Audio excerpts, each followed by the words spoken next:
Yeah, you bet I've gotten a bit more pessimistic these weeks. It's not about emptiness. It's not about feeling I don't have a way to cut through.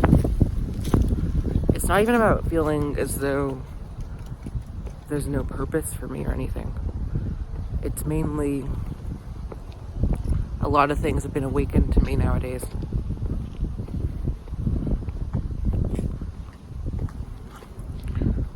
I was just listening to that song, Don't Call Me Angel, by Lana Del Rey and Ariana Grande and Miley Cyrus.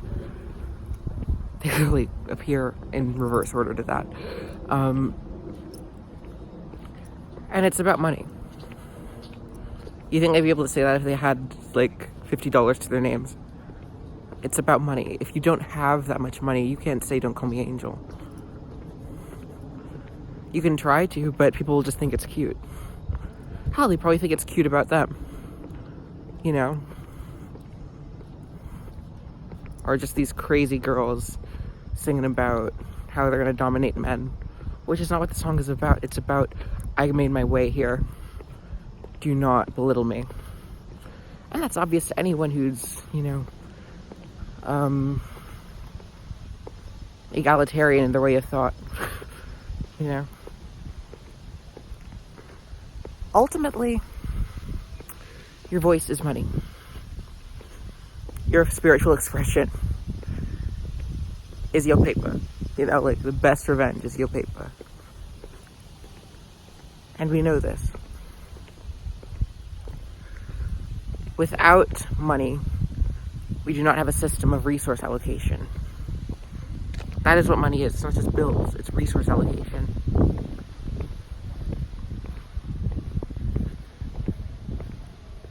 We all have one voice. Each of us has one voice. Not one of us has 1,000 voices, or 50,000 voices, or 250,000 voices, or 5 million voices, or 20 million voices, or billion voices.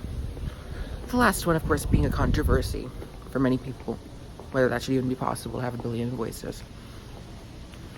A billion bills. You haven't gotten the drift yet.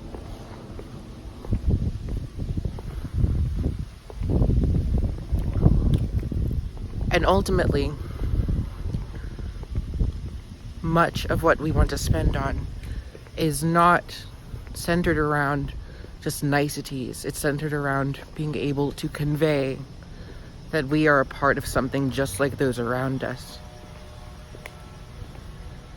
That's why social media is such a perfect elevator and oppressor.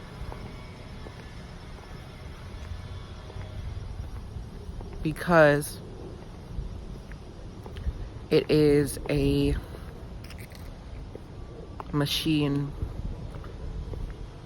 that mediates between one person and the millions, the thousands, the hundreds. Everyone that is on that platform is connectable to another person on that platform. Which leaves no gray set of degrees of separation. You see. I'm smiling because I just got a follow. I just got a follow on this app called Instagram. Ever heard of it? Yeah. That's why I shoot myself in the foot every day. Sorry, I got like 3 hours of sleep. That's why I scold myself every day. That's it. For having shot myself in the foot with deleting my social media accounts.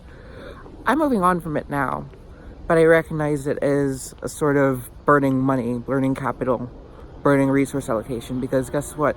The more followers you have, the more people who are listening to you. You see.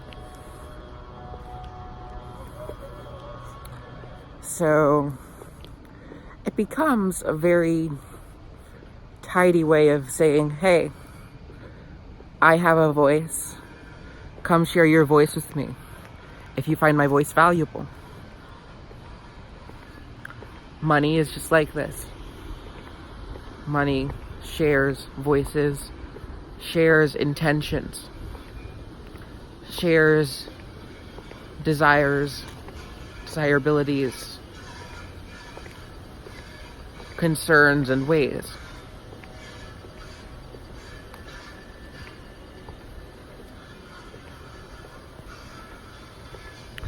So yes, a lot of my pessimism is centered around,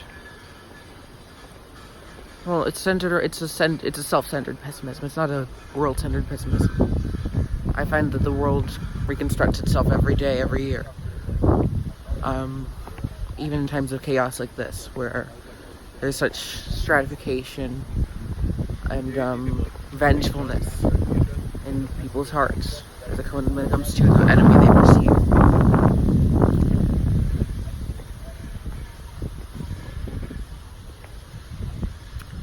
Ultimately,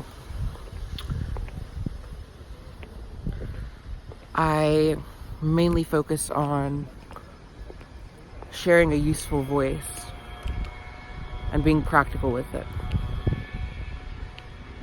It is practical to use the internet as a means of sharing one's voice because it is the ultimate medium. It is the way it is constructed in today's age, namely. Not in 1999 or 2009 even, but having it in everyone's pockets, easily accessible, easily administrable. Apologies for the belch.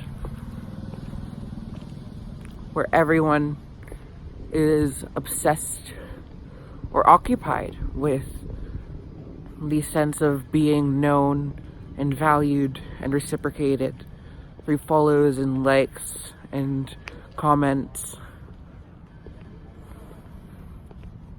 and reacts.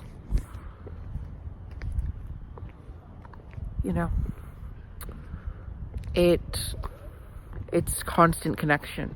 There's never a waking moment at this point for most people where they're disconnected truly from people. That's amazing.